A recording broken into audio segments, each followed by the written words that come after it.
Okay, so in many ways, everything we've done up until today has been preliminary for today's lecture, where we're going to introduce one of the key and foundational ideas of the course.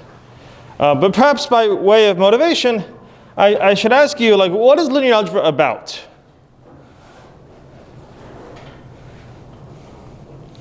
So you've done a course in linear algebra already. What was it about?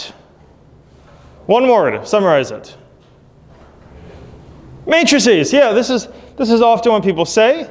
You know, I did this course in linear algebra and I learned about matrices, and you know, you saw all kinds of cool matrices. Let's just pick one. How about the matrix?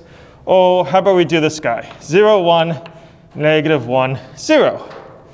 And given a matrix like this, you could tell me all kinds of wonderful things about it. You could tell me it's...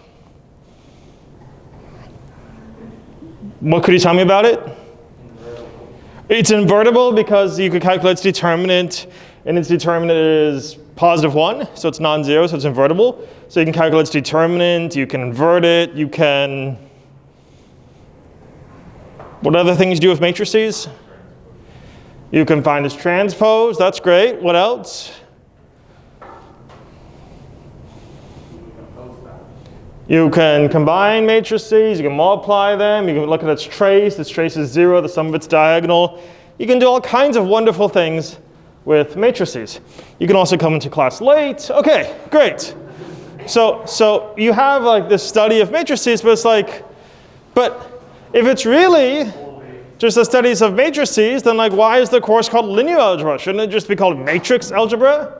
And I mean, well, I guess our book for this course we're following quite closely is called Advanced Linear and Matrix Algebra. But what's the whole linear part about? It's like, well, this matrix isn't just an object. This matrix is encoding a transformation, right? We think of this matrix as being a map between R2 and R2. And the columns of the matrix are just telling you where your basis vectors, your elementary basis vectors. So here's some vector 1, 0, and this is telling us it's 1, 0 gets sent to 0, 1. And the vector, oh, I don't know, what is this guy? 0, 1 will get sent to -1, 0. -1, 0. And so it's like, what linear transformation is this? Which linear transformation is this? It's just rotating it. This is the transformation that's just rotating this guy by 90 degrees or pi/2 counterclockwise, right? So this is a 90-degree rotation. Okay, so the matrix is encoding some kind of transformation. I've been saying it's a linear transformation. What do I mean by linear? Well, what I mean is the transformation plays nice with various ways you might try and combine these vectors. For example, I might look at the sum of these vectors to get the vector 1, 1. And what does the rotation do to the sum of these vectors? Well, it gives me the sum of the resulting vectors. It'll give me the sum of the resulting vectors. That is, when you have some matrix M applied to some vector V plus some vector W, what you get out is whatever the matrix M applied to V is, plus whatever the matrix M applied to W is. Right? This is a really foundational property, and if we didn't have this, none of the things we said about these transformations would be true. So this is a really important property. And then we have a second property. If you want to imagine, oh, what if we doubled the length of this vector to be like 2, 0? Yep. The yellow vector on the right is -1, 1, right? Yeah, this is -1, 1. That's right. It's the sum of these two vectors. Yeah, that's right. So what if I scale this vector by multiplying by 2? What would its image look like? Well, it's going to be the same image, but scaled by 2. So in some sense, matrices respect scaling. That is, the matrix of some scalar copy of V is just that scalar copy of the image of V, right? So these are like two really foundational properties of matrices. It allows you to say if you have some linear combinations of things and you apply a matrix, it's the same as applying the matrix to each piece of the linear combination. So this is saying matrices play well with linear combinations, so we call a matrix a linear transformation. More generally, definition, a linear transformation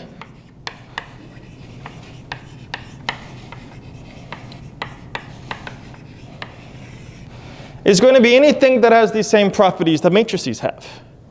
A linear transformation, some t, from some vector space V to some vector space W, is some map from V to W that satisfies these two properties. The first property being the linear transformation applied to, well, we use the same language. V plus W is the linear transformation applied to V plus the linear transformation applied to W. And the linear transformation applied to C times V is C times the linear transformation applied to V, where our V and W are both vectors in a vector space V, and our C is a scalar in our ground field. Now, it is important that both these vector spaces have the same ground field, so we can make sense of what we mean by scaling by C either before or after the transformation. So I'm assuming that these are both, for instance, like real vector spaces over the reals, or whatever the field of scalars is, should be the same. But given that, I'm just going to say linear transformation is anything that respects these two properties, which we might think are like the essential two properties of matrices. Okay, so let's look at some examples of this.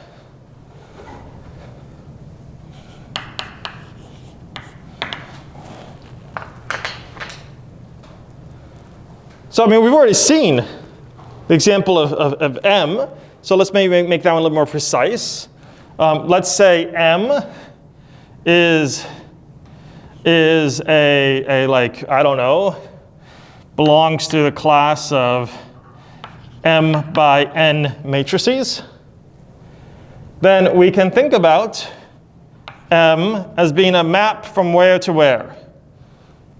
Let's say this is over the reals. From where to where?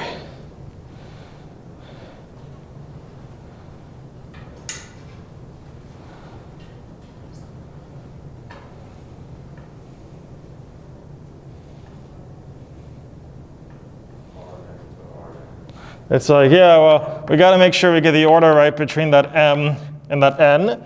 But here M represents rows, so like a 2 by 3 matrix would be, you know, like this.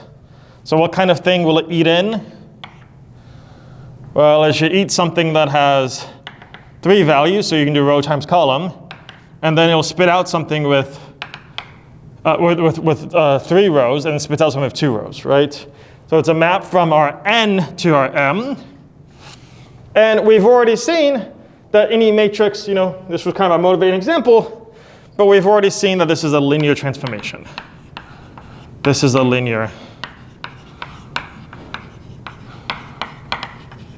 transformation. But don't think that like matrices are our only example of these guys. You might also just, I don't know, what is another transformation? Well, at the beginning of class, I asked you guys, like, what are some things you can do to this matrix? And you named a number of things you can do to matrices. And one of the things you said you can do is, for example, you can transpose them. You can take the transpose of a matrix. So what does it mean to take a transpose of a matrix? Well, you can take a transpose of a matrix. You're changing an M by N matrix into a N by M matrix, right? So let's take a concrete example. Let's think like T will be a transpose, which let's say maps, I don't know, let's restrict our attention to like 2 by 2 matrices. So 2 by 2 matrices to the collection of 2 by 2 matrices. So this is the map that takes some A, B, C, D and sends it to some, changing rows into columns. Now column A, B, column C, D. This is the transpose map. Is that a linear transformation?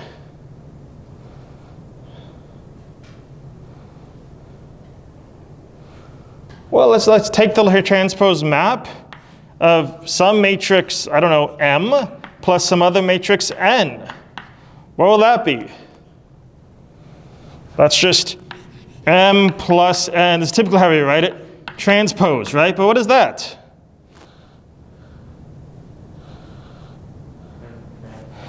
Yeah, that's just M transpose plus N transpose. Or the transpose map applied to M plus the transpose map applied to N. And what is the transpose map applied to some scalar copy of M, like 2 times M, for example?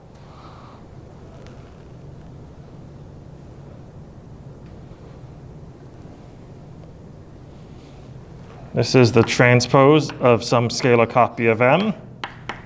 What would that be?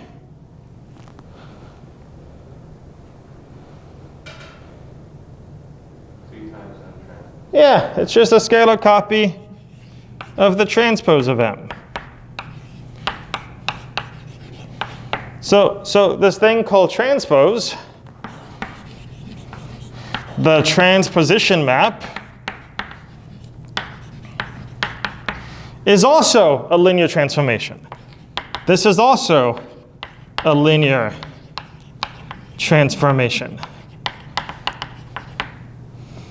From the vector space of whatever, 2 by 2 or more general n by n matrices to m by n, right? It just changes whatever the rows and columns are. So here it is with 2 by 2 matrices, but you can generalize this from m by n matrices to n by m matrices, if you like. Cool? So don't think this is like our only kind of example. All other kinds of things are linear transformations also. Okay, can you think of any more? What is some other stuff that you do back in your first course in linear algebra? Other things you do to matrices. Let's check if those are also transposition maps, or if they're also linear transformations. So like, what's another thing you can ask about a matrix? You can ask if it has what the inverse of a matrix is. That's a cool question. So let's think about some kind of inverse map. So some kind of inverse map. So I guess we could call this I. And well, it's only going to be defined on square matrices, right? And it would only be square matrices that have determinant non-zero. So I don't know, have we introduced a notation for this? I don't know if we've introduced a notation for non-singular square matrices. So let me introduce a notation for this. I'll do a little star here by mean non-singular square matrices, matrices with determinant non-zero. And we'll map those to, well, if you start with an m by n square matrix that's non-singular, you take the inverse, you get out an n by n square matrix that's non-singular. That is, you take in some matrix M, this map sends out M inverse. So is that a linear transformation? Well, I mean, let's check. What is I to like some matrix M plus some matrix N? Well, that's M plus N inverse. Is that M inverse plus N inverse? Yeah, no.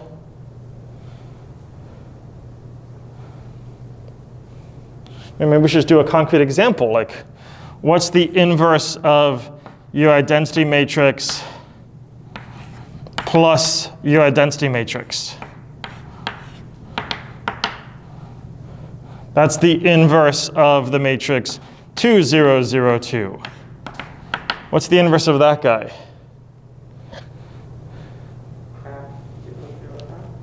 Well, you need a 1 over determinant, right? So we're going to be multiplying 1/4 times, and then when you do like the switching, it's going to stay the same. So it's 1/4 times this matrix. So you're exactly right. It's just 1/2, 0, 0, 1/2. By way of contrast, what is inverse of identity added with the inverse of the identity matrix? Well, the inverse of the identity matrix is just the identity matrix. So this is the identity matrix plus itself. So this is 2, 0, 0, 2. So it fails there, and more broadly, you can't expect it to work. So this is not, in general, equal to M inverse plus N inverse. Yeah, it's an interesting question. When is it equal? You can try and think about the set of matrices when this is true. That could be a fun little thing to think about. But in general, this is not. So this is not a linear transformation. I'm just quickly thinking about 1 or 2 more. What other things you do to matrices? Other things you can ask about a matrix.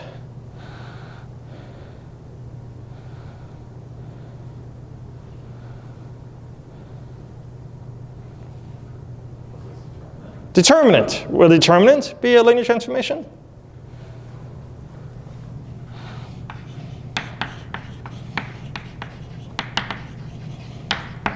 So this determinant map, I'll just call it det, from, well, again, we should have some square matrix, some n by n matrix. And what kind of things are going to spit out? Well, if these are matrices of real value entries, it'll spit out a real number, right? So the map looks like this.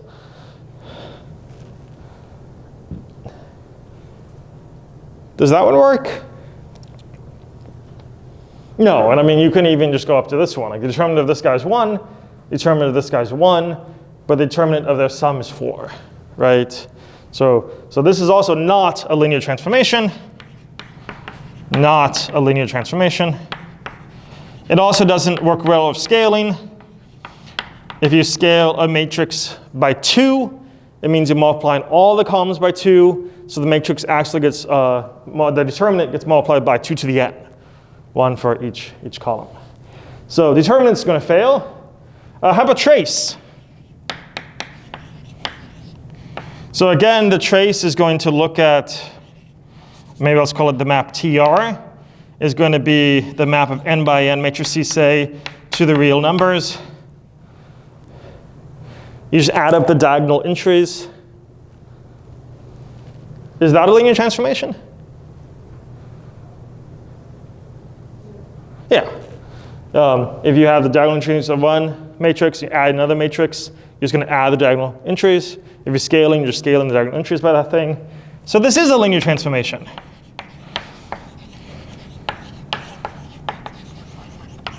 Okay, so we're seeing lots of examples and non-examples of linear transformations. Hopefully it's been an intuition. Let me just give you one more. Let's forget about linear algebra. I mean, the other classes you've taken, right? Like you probably did a bit of calculus in your day. So what if we think about something like the derivative map? Derivative. Is the derivative a linear transformation? So you might think of the derivative as being some map from, I don't know, I should specify this is like a map from, you can only take the derivative on functions that are differentiable. So let me introduce some notation, fancy D, to introduce like the vector space of differentiable. Well, is that really a vector space? If you add two differentiable functions, it's still differentiable. If you scale a differentiable function, it's still, yeah, that's a vector space. And what do you get out? Well, sometimes the derivative of a differentiable function is not itself differentiable, right? Like you can get like a weird derivative, but it's still going to be some nice, I don't know, say real value function. But you eat in some function that's differentiable and you get out some function. Right? It's a map like that. Is it linear? What's the derivative of some function f plus some function g? It's just the derivative of f plus the derivative of g. I mean, this is like week 3 of single variable calculus or whatever, right? Your derivative properties. And what's the derivative of some scalar times a function? You can pull the scalar out because you can pull it out of the limit, right? So it's just some scalar times the derivative. So the derivative itself can be thought of as a linear transformation on a vector space, which is some collection of differentiable functions.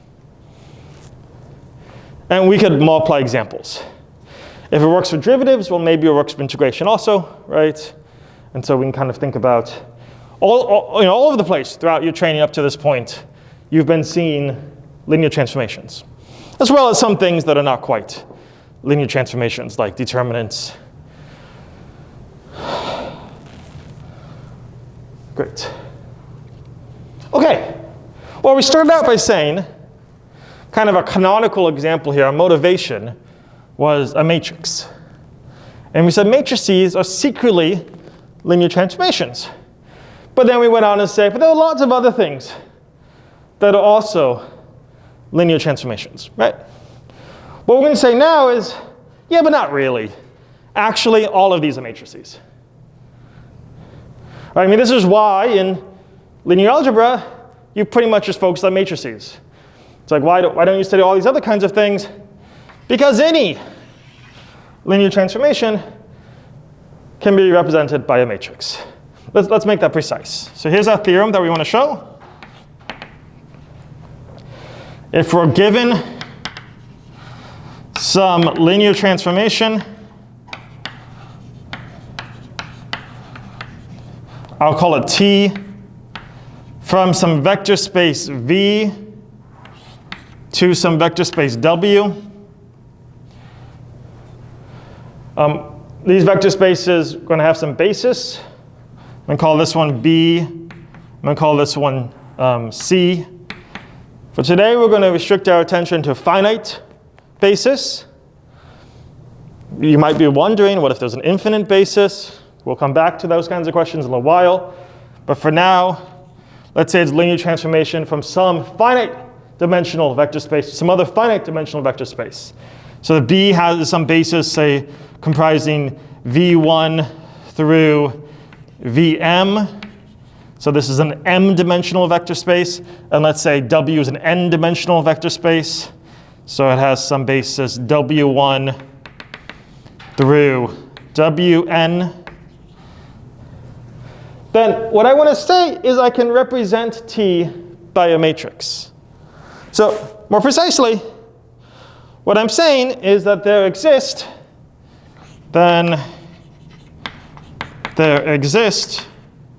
a unique matrix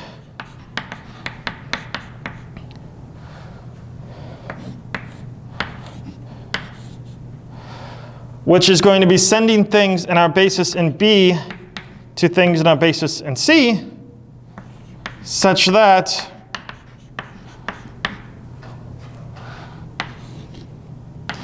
that matrix times any vector in V expressed in terms of your basis B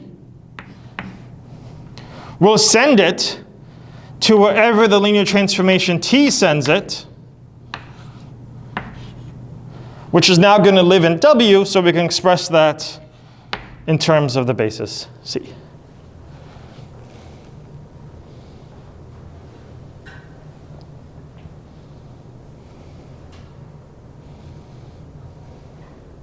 Well, I should probably tell you what this matrix is, where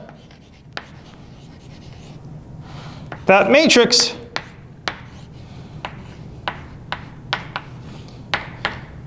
can just be written as track what your linear transformation does to each of your basis vectors of B. So what does T do to V1 through Vm? And then write those in terms of your basis vector C.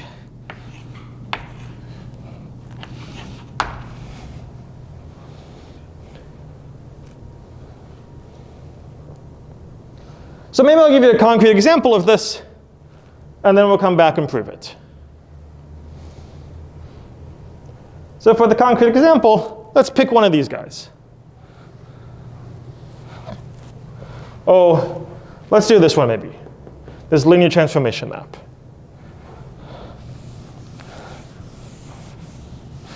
Can we find, let me go back to the 2 by 2 case so it's a little more manageable.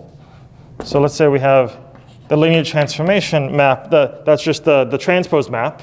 So transposition from 2 by 2 to 2 by 2, right? So let's think about this a little bit. Let me make some room for us to work.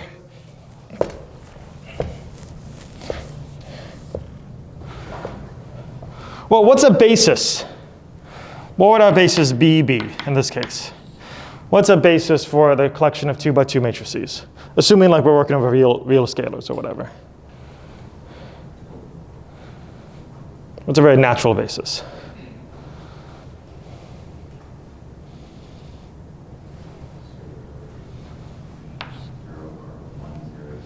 Yeah, 1 in like the top left corner, and then you could have like a 1, say in the top right corner, and then you can have 1 in like the bottom left corner,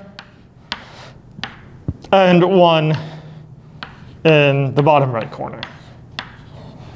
And since it's a map from its vector space to itself, we'll also have that be our basis for the second guy, right? So both our bases will be in terms of this guy. So like just remember how this works. If I have some matrix here, like some matrix A, B, C, D, and I want to express it in terms of this basis, what will that give me? What vector?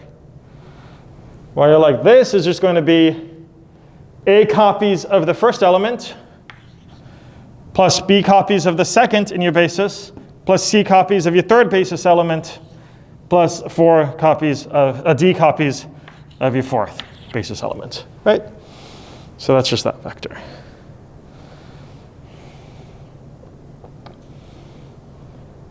Okay, well the claim is, in order for us to see what this matrix is, like what is the matrix that corresponds to T, that matrix is just going, I'm not going to write the bases here because it's just one basis we're working with, so it's pretty obvious. But the matrix corresponding to T, we find by just for each column, we say what happens to your first basis vector all the way through your last basis vector. Okay, so what happens to your first basis vector? Will the transpose do to this guy? Leaves it the same, right? So we'll write in coordinates the thing responding to the image of 1, 0, 0, 1, which is itself 1, 0, 0, 1. Well, let me do it in 2 steps. So the image of this, the transpose of this is just 1, 0, 0, 0. And then for your next column, you're like, well, what does the transpose do to this guy? Yeah, he's just going to get changed into something like this. And then for the next one, you're like, well, this just gets changed into something like this. And the last one stays the same.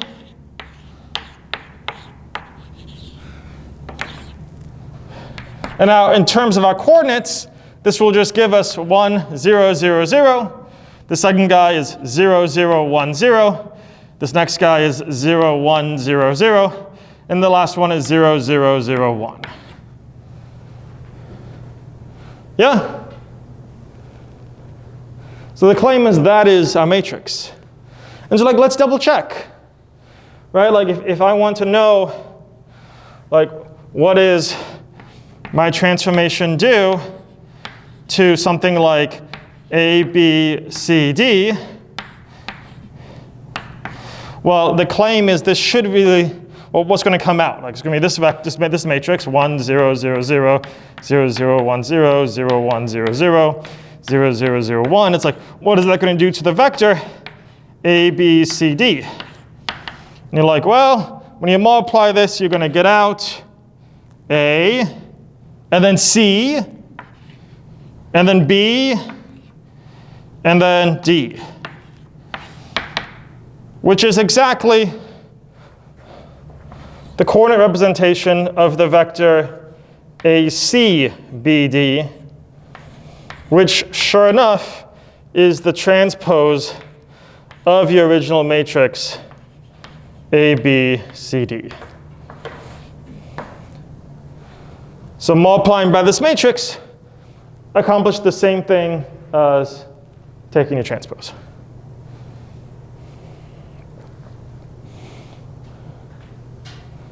Why can you collapse the vertical 1/4 into 2/2? Like this step? Yeah. This is saying the coordinate vector corresponding to this matrix.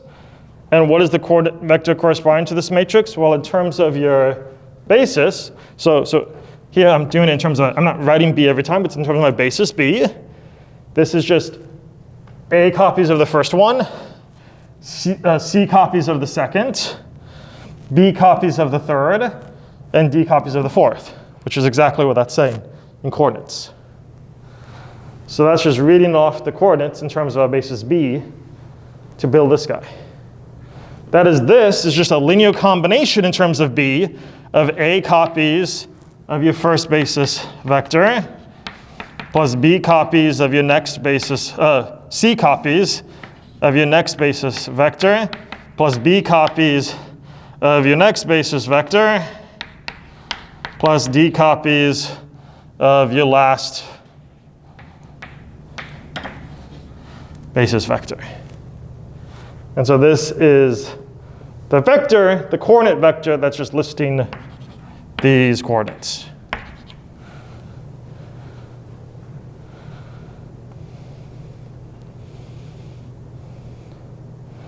So these square parentheses are just me asking what is the coordinate vector corresponding to this matrix in terms of the basis B. And it is precisely this coordinate vector. So maybe a picture is helpful here. A linear transformation is some map that's happening up here from some V to some W. So a linear transformation T is taking place up here. What this box around T, the matrix, that's not happening up there. This box around T is a matrix. And it's happening down here between the vector spaces you get by you're looking at, oh, what are the coefficients of my basis B and my basis C? So you're like, well, if V is m dimensional, this is like R to the m, or more generally F to the m.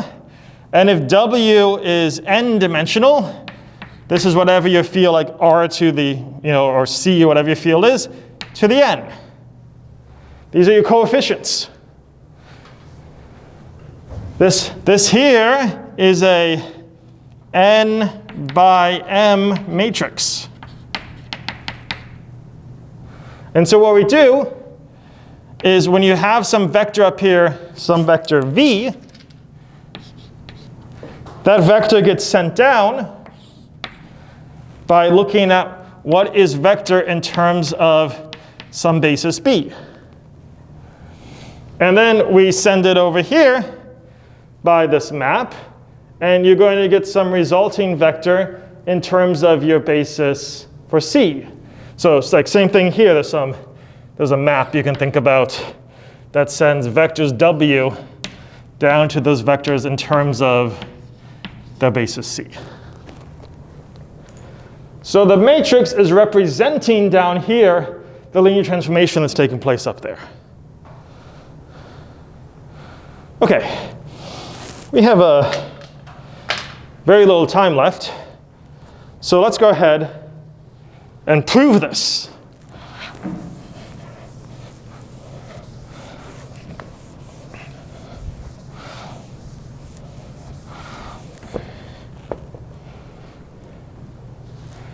So I want to show that the matrix that does this, that this matrix does this, and that it's unique. There's two parts to it. So first, let me show that this matrix actually does this. So I want to prove the theorem now. So I have V as some element of my vector space. So I can write V as some number of copies of V1 through some number of copies of Vm, where these are my basis vectors for my basis B, my basis for the vector space. And now I want to ask, what does this matrix times V give me? Where this is the V is expressed in terms of the basis B, and this is a map from B to C. B to C. And we just said, well, this matrix, we want to redefine it to be T of V1 through T of Vm, all written in terms of your C basis, where C is a basis for the vector space W, times your vector V. But what is the vector V in terms of the basis B? It's just your coordinates C1, C2 through Cm. Remember, when you multiply a matrix by a vector, it's just the first value times the first column, the second value times the second column, all the way through the third, fourth, fifth, through the last times the last column. So this will just be C1 copies of the first column through Cm copies of the last column. But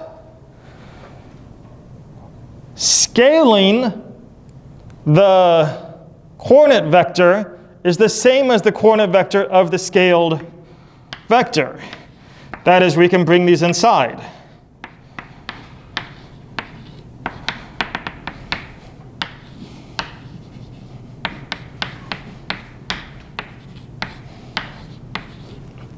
And the coordinate vector of a sum of vectors is the same as the sum of the coordinate vectors. That is, this is the same thing as just C1 T V1 through Cm T Vm. And then what can we say now? What is this guy going to be the same as? Well, T is our linear transformation. So what can you do with linear transformations? You can bring your scalars inside, and the linear transformation of a sum is the sum of the linear transformations. So this becomes just the same as a single T transformation applied once to the sum C1 V1 through Cm Vm. But that's just your vector V. So this is going to give you whatever the transformation does to V expressed in your basis C. So sure enough, this gave us where we wanted to. So this matrix works. How do we know it's unique? Well, this is the same argument that we did before, a very similar argument to show uniqueness.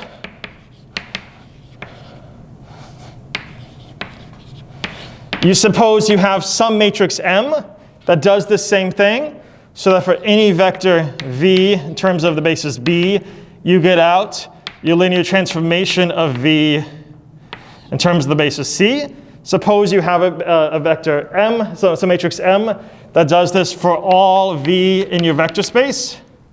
And then what do we do? What V in particular should we look at?